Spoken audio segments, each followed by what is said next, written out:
кони летят сквозь туманную муть, пьянея от резвого бега, умея вслепую отыскивать путь и корм добывать из-под снега. Недаром они родились не в тепле, не солнечным ласковым летом. Весенние заморозки по земле, шагая, кричали при этом.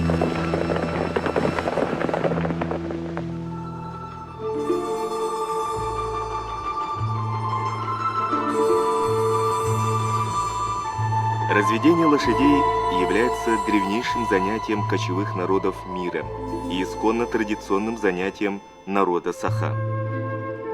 Лошадь для якута была практически всем.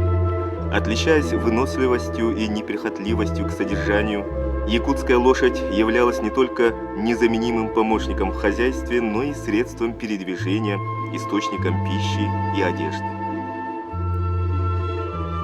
Кобылы и лошади были когда-то нашим божеством. Кобыле и голове, а не образам святых, должны были в старину троекратно кланяться молодые, входя в дом. Мы почитали их, потому что ими жили, говорили Вацлаву Серошевскому якуты. У якутов культ коня воплотился в божестве Джесёгэй, покровителя коневодства. Эти прекрасные животные были воспеты в Олонхо, стихах и песнях народа Саха, запечатлены художниками. А самый древний наскальный рисунок лошади из курыканских писанец, оставленный предками древних якутов, по праву гордо красуется на государственном гербе Республики Саха, Якутия. В первой половине прошлого столетия на лошадях ямщики перевозили путников и почту. Купцы перевозили грузы в самые отдаленные селения, такие как Среднеколымск, дорогой протяженностью 2450 километров. При этом более 1500 километров они шли только на подножном корму. Якутская лошадь имеет громадные заслуги в становлении и в промышленном освоении золотых запасов в Бодайбо, Алдана, Имекона и Джукжура. Именно на лошадях проходили сквозь тайгу и болото по нехоженным тропам и бездорожью первые геологические экспедиции в поисках природных месторождений. В годы Великой Отечественной войны из Якутии на нужды фронта было отправлено более 45 тысяч отборных якутских лошадей. Это весомый вклад в победу над фашистской Германией. В послевоенное время для восстановления народного хозяйства в различные районы Сибири было вывезено около 27 тысяч голов. Только в 80-х годах было восстановлено довоенное поголовье лошадей в республике. В этом немалая заслуга тружеников сельского хозяйства, среди которых первый герой социалистического труда Якутии Роман Константинов, перерожденный коневод из Чурапчинского улуса, и Афанасий Степанов из Мигино-Кангаласского улуса. Вслед за ними выросла целая плеяда героев социалистического труда: Степан Васильев, Герасим Кривошапкин, Тимофей Лукин, Афанасий Савинов. Летом 1980 года в Якутске состоялось всесоюзное совещание по коневодству.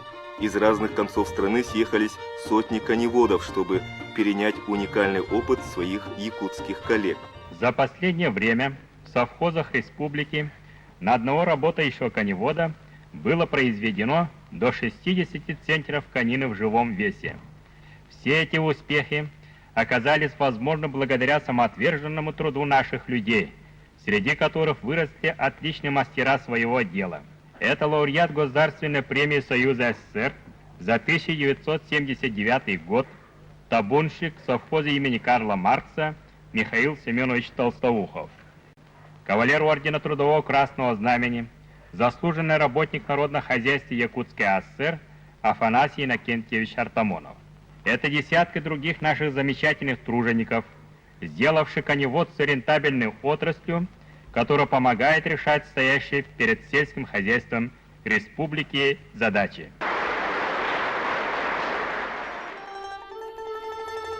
Человеком, впервые уделившим пристальное внимание по разведению якутской лошади, глубоко и всесторонне изучившим все аспекты коневодства, является профессор Михаил Федорович Габышев.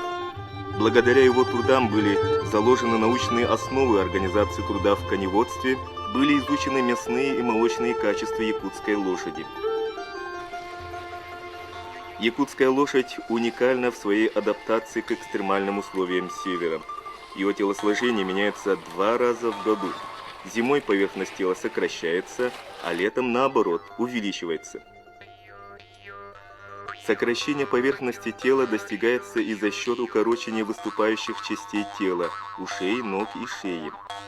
Теплоизоляционные свойства зимнего меха у якутских лошадей повышаются благодаря наличию в волосе толстого сердцевинного слоя.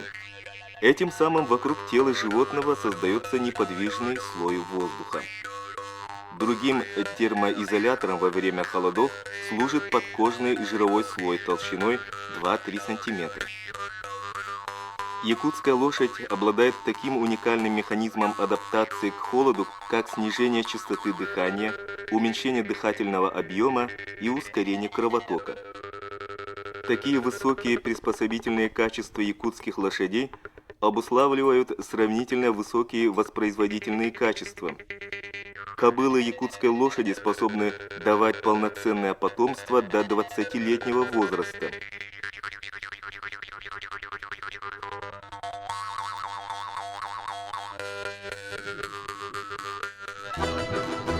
Основной структурной единицей табуна лошадей является косяк, возглавляемый жеребцом. Косяк состоит из 10-15 кобыл и приплода текущего года рождения.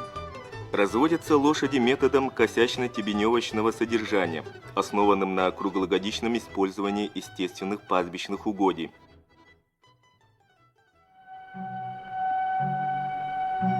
Область ее распространения на территории Республики Саха заходит за северный полярный круг в лесотундру, где абсолютный перепад годовых температур достигает 108 градусов по Цельсию.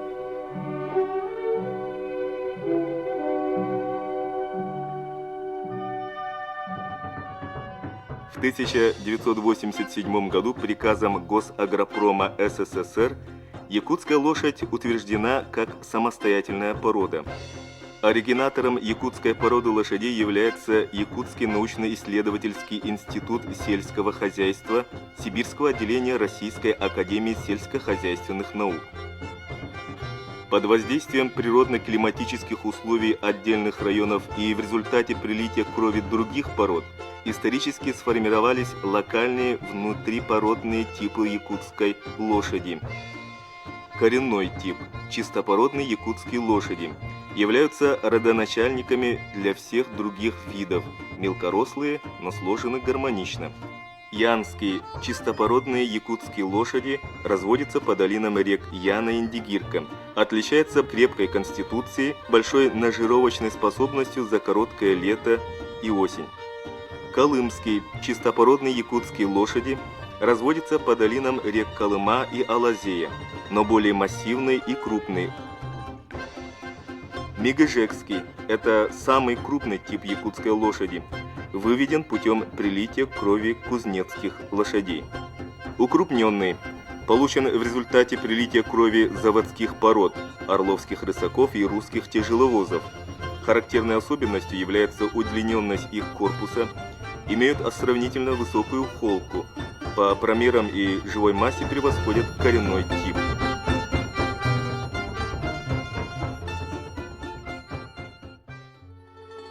Якутская лошадь дает экологически чистое, питательное и диетическое мясо с высоким содержанием жира, который имеет высокое йодное число. В 1 килограмме конины содержится до 2700 килокалорий. Выход мяса составляет от 106 килограммов с жеребенка и до 228 килограммов от взрослой лошади. Деликатесной продукцией из конского мяса восхищаются все, кто хоть раз ее пробовал. На российских и международных выставках она пользуется большим спросом. Уникально и кобылье молоко – биологически полноценный продукт, обладающие высокой бактерицидностью, содержащие все витамины. Наибольшая молочность кобыл достигает 20 литров за сутки. Из кобыльего молока готовят ценный питательный лечебный бодрящий напиток кумыс. Традиционное национальное прикладное искусство из шерсти и волос лошади вызывает восторг и восхищение. Умелые якутские мастера и мастерицы бережно сохраняя традиции, шьют меховые изделия, обувь. Из конского волоса плетут гобелены, коврики, шляпы, тейби. Ими обшивают берестяные изделия. А кузнецы и резчики по металлу украшают удивительными узорами седло и упряжь. На традиционном празднике Исэх лошади отводится особое почетное место. У центральной коновязи старейшина возносит восхваление в честь Кюндюхэгöе, покровителя конского скота.